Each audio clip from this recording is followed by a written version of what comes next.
Meus irmãos, bom dia, graça e paz a todos. Espero que tenham tido uma boa semana aí. A gente segue aqui dando continuidade no nosso estudo no livro, na carta aos Efésios, né? Hoje nós vamos fazer uma leitura do capítulo 2 e espero que, assim como na semana passada, Deus fale o coração de vocês, né? Como tem falado ao meu. É o que eu costumo dizer, esses estudos, eles são, antes de mais nada, estudos para nós mesmos, né? Que estamos preparando. Primeiramente ele fala com a gente e depois aquilo que a gente aprende, aquilo que a gente recebe, e a gente repassa para vocês. A Bíblia é um livro, eu sempre falo isso, a Bíblia é um livro impressionante, porque ela é um livro que muitos de nós já lemos algumas vezes, mas cada vez que a gente lê, às vezes o mesmo trecho, nós temos interpretações e aplicações diferentes para a nossa vida. Então, isso é maravilhoso. Então, eu vou pedir para vocês acompanharem a leitura bíblica. Nós vamos ler Efésios, capítulo 2, versículo de 1 ao 10. Vocês estavam mortos em suas transgressões e pecados, nos quais vocês costumavam viver, quando seguiam a presente ordem deste mundo e o príncipe do poder do ar, o espírito que agora está atuando nos que vivem na desobediência. Anteriormente, todos nós também vivíamos entre eles, satisfazendo as vontades da nossa carne, seguindo os seus desejos e pensamentos. Como os outros, éramos por natureza merecedores da ira. Todavia, Deus, que é rico em misericórdia, pelo grande amor com que nos amou, deu-nos juntamente vida com seu Filho. Quando ainda éramos mortos em transgressões, pela graça vocês são salvos. Deus nos ressuscitou com Cristo e com ele nos fez assentar nos lugares celestiais em Cristo, para mostrar nas eras que hão de vir a incomparável riqueza da sua graça, demonstrada em sua bondade para conosco em Cristo Jesus. Pois vocês são salvos pela graça por meio da fé, e isto não vem de vocês, é dom de Deus, não por obras, para que ninguém se glorie, porque somos criação de Deus, realizada em Cristo Jesus, para fazermos boas obras, as quais Deus preparou de antemão para que nós as praticássemos. Amém. Vamos orar. Senhor, muito obrigado, Pai, por mais este dia na Tua presença. Muito obrigado a Deus por mais uma vez podermos estarmos aqui compartilhando da Tua palavra, ainda que à distância. Ó Pai, abençoe a Deus que esse estudo, a Deus, possa chegar a corações de pessoas, ó Deus, e que nós possamos realmente viver uma vida de ressurreição em Ti. É no nome de Jesus que nós agradecemos, que nós oramos. Amém. Amém. Dando continuidade, nós vamos falar sobre uma vida de ressurreição. O que é uma vida de ressurreição? O que é uma vida vivida em Cristo? E o que é uma vida que... Porque assim, a gente fala uma vida de ressurreição, né? Mas a gente fala, mas a gente ainda nem morreu, como que a gente... Porque como cristãos a gente já sabe da promessa da ressurreição pós-morte, das promessas de Deus para a nossa ida ao céu. Mas a gente fala assim, como que eu vou viver uma vida de ressurreição se eu ainda não morrer? Aí é interessante aqui no decorrer da aula que a gente vai ver que a gente já morreu, né? A gente já experimentou a morte de uma certa forma. Porque a morte, ela em si, ela não é só uma morte física. A morte, ela pode ser várias coisas. Por exemplo, um relacionamento terminado é morte, gera um luto. Uma injustiça praticada é morte. gera tristeza, é a morte da justiça. Uma violência cometida é morte.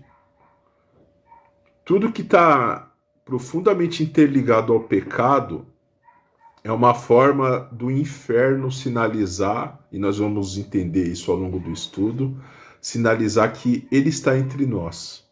Mas nós vamos entender também que tudo de bem que é praticado é uma forma do reino de Deus sinalizar que ele já está entre nós também, ressuscitando os mortos. Olha que coisa maravilhosa. Mas sempre que a gente entra nesse contexto, a gente tem que entender a primeira coisa, que é a condição humana. Sempre quando a gente fala em humanidade e condição humana, quando a gente olha, por exemplo,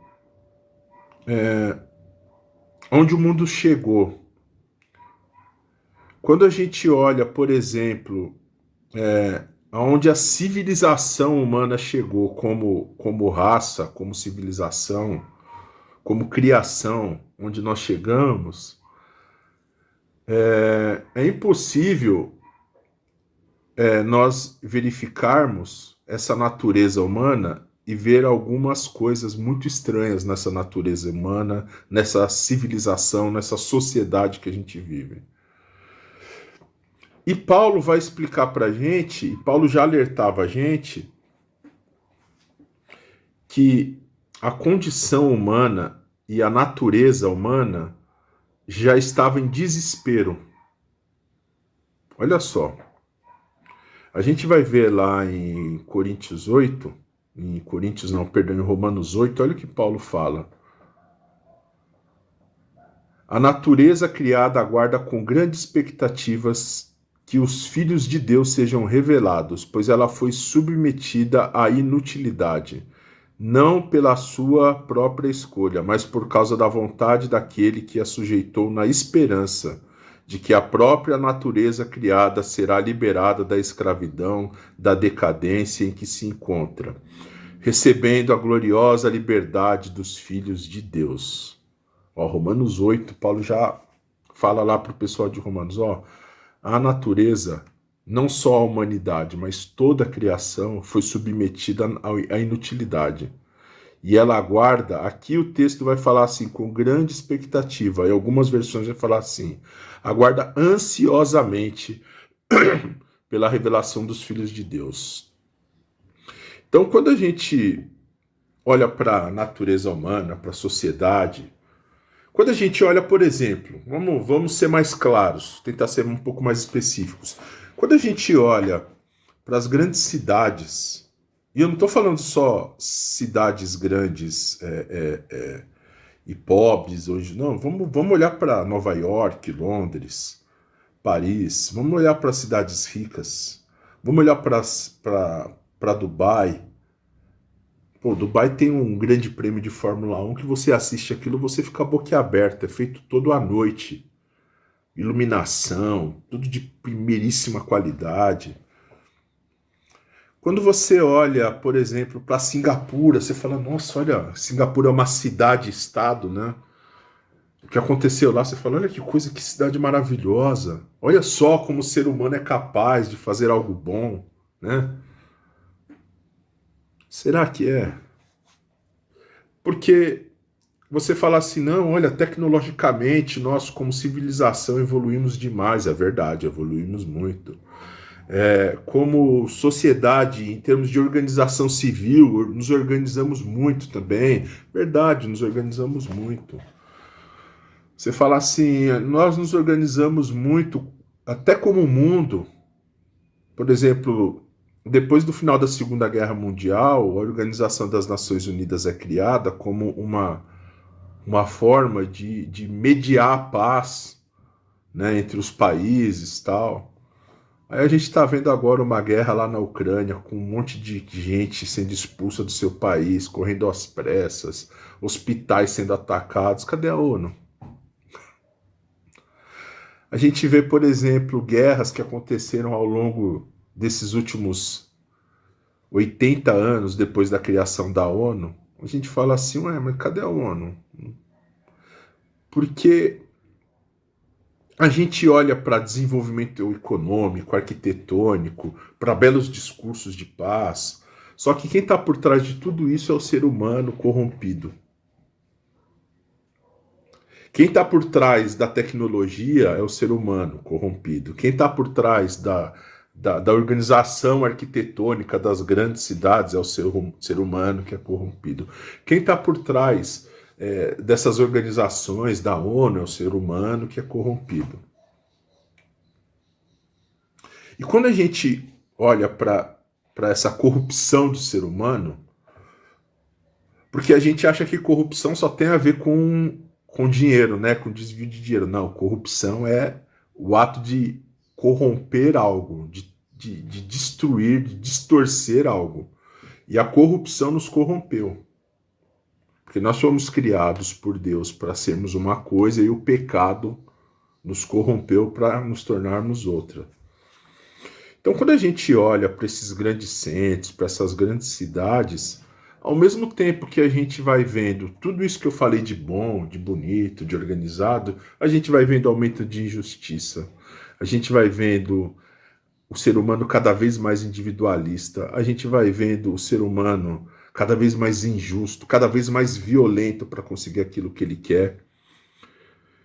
Então, quando a gente vai olhando para essas esferas da sociedade, a gente fala assim, ué, tá evoluindo por um lado e tá decaindo por outro, é o que está acontecendo.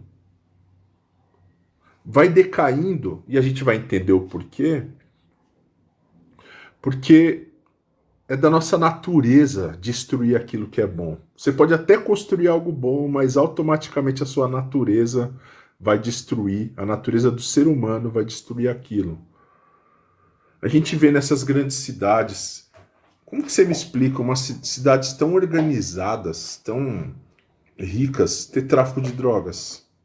Com inteligência policial, espionagem. Quando os caras querem descobrir isso, por que tem tráfico de drogas? Porque dentro das grandes corporações, das polícias, tem gente corrupta, tem gente corrompida. Dentro não só das polícias, dentro dos palácios do Planalto, dentro da Câmara dos Deputados, dentro do Palácio dos Bandeirantes, dentro de todos os lugares, de todas as esferas da sociedade e da política, tem gente corrompida e que faz com que as injustiças, que faz com que tudo de ruim que o ser humano tem continue sendo praticado. Aí você fala, mas por que a gente faz isso? Aí Paulo vai responder pra gente, porque nós estávamos mortos. Quem ainda não conheceu Cristo está morto. Lembra que eu falei no começo de morrer, que a gente ainda não morreu? Como a gente vai entender uma vida de ressurreição? A gente ainda não. Nós, por exemplo, que já conhecemos a graça de Deus, nós não estamos mais mortos. E a gente vai ler isso e vai entender. Olha só, Paulo fala assim: vocês estavam mortos em suas transgressões e pecados, nos quais costumavam viver quando seguiam a presente ordem deste mundo, e o príncipe do poder do ar, o espírito que agora está atuando nos que vivem na desobediência. Aí a gente acha que Paulo está falando assim, nós não estamos mais. Paulo está escrevendo para outros, né? Porque crente é um negócio, crente tem amnésia. Crente esquece de onde veio. Eu costumo brincar aqui, parece que tem uma amnésia, crente. Nesse mesmo capítulo, Paulo vai falar, lembre-se que vocês eram, hein? No próximo estudo vocês vão ver esse texto. Lembre-se de quem vocês eram. Paulo fala assim, mas aqui Paulo mesmo completa. Anteriormente, todos nós também vivíamos entre eles, satisfazendo a vontade da nossa carne, seguindo os nossos desejos e pensamentos como os outros. Éramos merecedores da ira.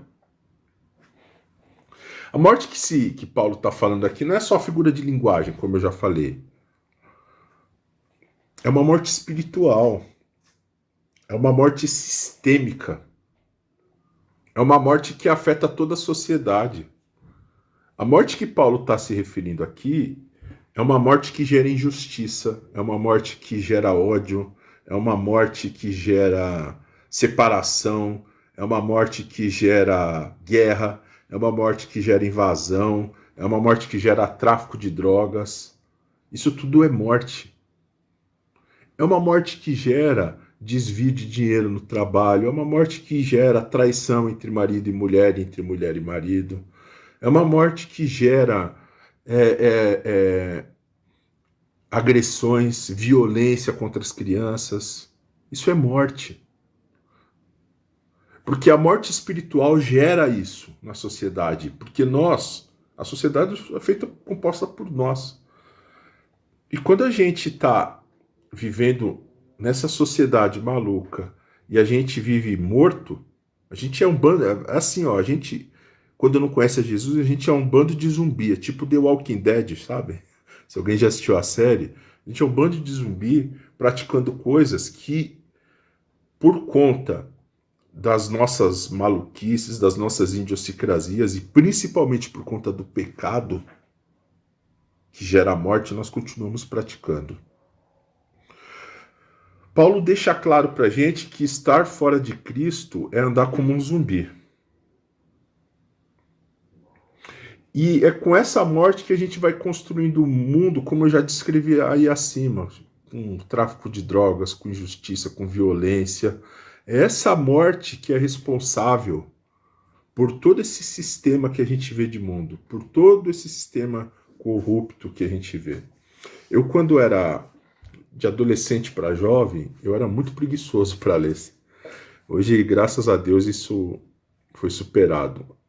Mas eu peguei um livretinho uma vez, só que eu não me lembro, eu já procurei, eu já achei, mas ele era fino eu não lembro nem do autor, só que eu lembro do nome e eu lembro da história do livro, que era meio que um romance baseado na Bíblia, um mini romance que falava assim, não era para ser assim. E aí o escritor ele vai descrevendo como, na cabeça dele, é óbvio, mas eu achei muito legal como seria uma sociedade sem pecado. Seria maravilhoso. Aí você vai falar assim para mim, essa sociedade aí que você está descrevendo é o céu, Fernando. É, realmente, é o céu. Não era para ser assim. Este paralelo entre vida e, e morte, por exemplo, a gente tem que tomar muito cuidado porque a gente pode achar assim, que a gente pode ver gente muito feliz, gente até praticando bem, e gente que não conhece a Cristo, e gente vivendo bem, gente vivendo honestamente, e falar, não, esses caras não estão mortos, Fernando, eles estão vivos. Isso daí é uma vida fake. Tem uma frase que fala o seguinte, caráter é aquilo que você é quando você está sozinho. É aquilo que você é quando você está sozinho. Então, hoje em dia a gente, ainda para piorar, acho que a situação da sociedade, a gente tem as mal faladas e bem faladas, depende de como a gente usa, tudo tem a ver com como a gente usa, mas é usado muito mais para o mal, que são as redes sociais. As redes sociais são uma verdadeira farsa, porque as pessoas vivem alegres, felizes, bonitas, em lugares super legais, bem acompanhadas, ricas, maravilhosas, fazendo dancinha e vendendo alegria, esbanjando saúde, esbanjando felicidade. Você olha para aquilo ali, se você olhar com os olhos da Bíblia, com os olhos de Deus, você fala, é um bando de gente morta, tentando enganar os outros e tentando enganar eles mesmos. Um bando de gente morta. E é por isso que esse tipo de vida fake não pode deixar com que a gente deixe de afirmar que quem não está em Cristo está morto. Não, eu não preciso de Jesus, eu tenho um bom emprego, eu sou um bom pai de família, eu sou um bom marido, eu sou um bom pai, eu sou um bom funcionário.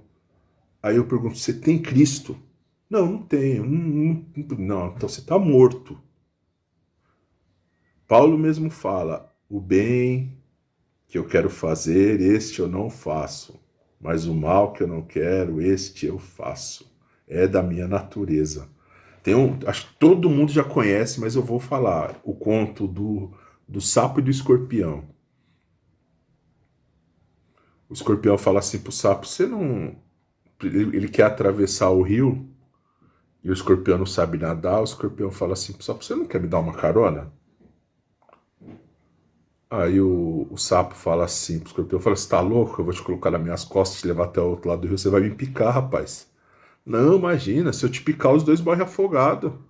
O sapo fala, é verdade, tá bom, vou te dar o carona. Quando chegar na metade do rio, o escorpião pica o sapo. Aí o sapo fala, rapaz, por que você fez isso? Agora vai morrer os dois. O escorpião fala, não sei, é minha natureza. Quando a gente não tem Cristo, uma hora a nossa natureza vai se revelar. Você pode segurar, se controlar, levar uma vida fake. Uma hora vem à tona. O pecado, a injustiça, uma hora vem à tona. Só Jesus Cristo é capaz de libertar a gente, de ressuscitar a gente dessa forma moribunda e dessa forma zumbi de viver. Só que tem algumas coisas, e o texto vai falar de 3 coisas que são causadoras dessa morte. Olha lá, o próprio texto vai falar, seguiram a presente ordem. Eu vou colocar entre aspas assim, era, época, né? É uma época que a gente vive. A gente é influenciado por um espírito da época, deste mundo. Esse sistema de sociedade que oprime, aprisiona e mantém as pessoas cativas. Seguiram a presente ordem ou era deste mundo. O que é isso? É esse sistema que oprime, que transforma as pessoas em verdadeiros escravos. E aí eu vou ler um trecho do livro que a gente está usando como base para você entender o que eu estou falando. Olha só o que o autor do livro vai falar. Onde quer que os seres humanos estejam sendo desumanizados por opressão política, ganância humana ou tirania burocrática, por uma visão secular, amoral ou materialista, pela pobreza, fome ou pelo desemprego, por discriminação racial ou qualquer forma de injustiça, aí encontramos os valores sub-humanos desta era e deste mundo. As pessoas tendem a se render à cultura e à escravidão cultural. Éramos todos iguais até que Jesus nos libertou. Olha só. O autor está falando aqui assim para a gente, ó, o modus operandi de viver, o nosso modo de vida e até um modo cultural que a gente vive é um modo tão pecaminoso que ele gera todas essas injustiças. Isso é culpa de um espírito de época. A gente vive um espírito de época. Cada época tem seu espírito. Nós estamos tendo aí nossos estudos do Êxodo, e, por exemplo, tem o espírito do faraó na época dele, que às vezes volta à tona de vez em quando, né? E quando a gente começa a ler, a gente vai ver que depois o espírito do faraó se manifesta em Herodes. É quase que a repetição das mesmas coisas no Novo Testamento. Então, a gente vai vendo que o diabo, ele influencia, que aí é o segundo fator, que é o espírito da época e o príncipe dessa época. Quem que é o príncipe dessa época? O diabo. Quem é que está alegre com gente se drogando? Quem é que faz casamentos destruírem, relacionamentos, amizades, igrejas? Quem é que faz governos corruptos? Que é o diabo. Aí você fala, que bom, Fernandão, tem alguém para colocar a culpa. Eu sabia que não era eu. Oh, ainda bem. Hoje eu sabia que tinha alguém por trás disso aí. Só que aí não é assim.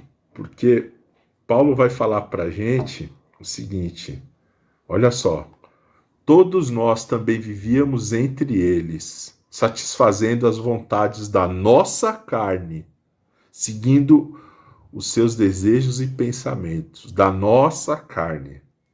Agora o bicho pega, sabe por quê? Porque além de ter o espírito da época, de ter o diabo, tem a gente, tem nós. A gente gosta de viver em pecado. E só uma ressurreição genuína em Cristo é capaz de quebrar isso. Essas estruturas que a gente gosta de alimentar, como sociedade, como raça, essa separação, essa injustiça social, essa violência, no fundo a gente gosta. A gente gosta. Tomás de Aquino, por exemplo, quando fala dos 7 pecados capitais, olha só, existem muitos, mas na época lá de Tomás de Aquino, ele decidiu eleger 7 pecados capitais. E são pecados nossos e alguns que a gente trata com o maior carinho. Vaidade, avareza, luxúria, que tem a ver com imoralidade sexual, qualquer tipo de imoralidade, inveja. Assim, inveja é um pecado assim. O Leandro Carnal, que é um historiador barra filósofo, ele fala que a inveja é a mãe de todos os pecados, né? Faz um certo sentido, porque ele fala que por inveja você alimenta a sua vaidade porque você tem inveja do outro. Por inveja você é avarento porque você quer ter mais dinheiro que o outro. Por inveja você abusa da imoralidade sexual porque você quer dominar pessoas e você quer ter poder sobre pessoas. Então a inveja, eu acho interessante esse raciocínio, que a inveja acaba meio que sendo a mãe de vários pecados, né? Só que nós não temos. Eu vou pular a gula. Não vou pular a gula. A gula, a ganância. Mas não é, porque a gente acha que gula está ligado só à comida. Também está ligado à comida, à glutonaria. Mas está ligado também à ganância de ter tudo e de ter demais. Aquela ânsia, aquela insatisfação. A ira e a preguiça. Então, esses pecados. Mas, Fernando, esses pecados não são consequência lá, não é o diabo, não é consequência de escolhas nossas. Nós escolhemos ser vaidosos, nós escolhemos ser avarentos, nós escolhemos viver em luxúria e imoralidade, nós escolhemos a inveja, nós escolhemos a ira e a preguiça. Nós escolhemos a gula. São escolhas que a gente faz. E que é um ciclo que só pode ser quebrado. Só pode ser quebrado com uma ressurreição. Porque morto a gente já está. Quem vive sem Cristo, morto já está. Não é que você, eu vou morrer se eu continuar. Não, deixa eu te falar, deixa eu te dar uma péssima notícia. Se você não conhece o Evangelho, você já está morto.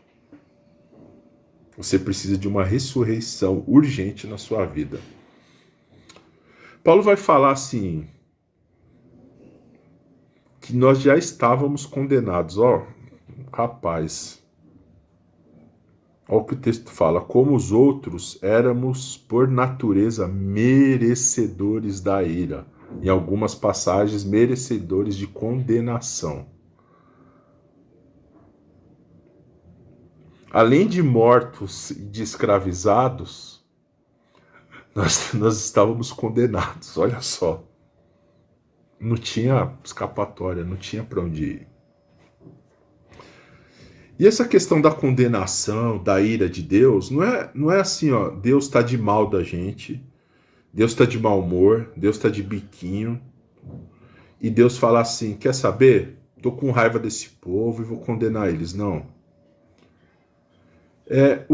Isso aqui tem a ver com uma hostilidade de Deus contra o pecado, contra as nossas práticas, não contra nós. E a gente vai entender isso já. A ira de Deus é contra o que a gente pratica, não é contra nós. É contra o pecado, é contra a injustiça, é contra a maldade. Deus se ira contra a violência, Deus se ira contra a injustiça. Mas conosco, Deus tem um movimento completamente diferente. Porque a gente quando uma pessoa faz alguma coisa pra gente, a gente não consegue separar. A gente não faz assim, eu vou mirar contra o que ela fez comigo, mas não vou mirar com ela. Não, a gente fica com ódio da pessoa e do que ela fez com a gente. A gente não consegue separar as duas coisas. Falar, não, uma coisa é a pessoa, outra coisa é o que ela fez. Não. Já Deus, graças à sua maravilhosa misericórdia, ele separa o que a gente faz da pessoa.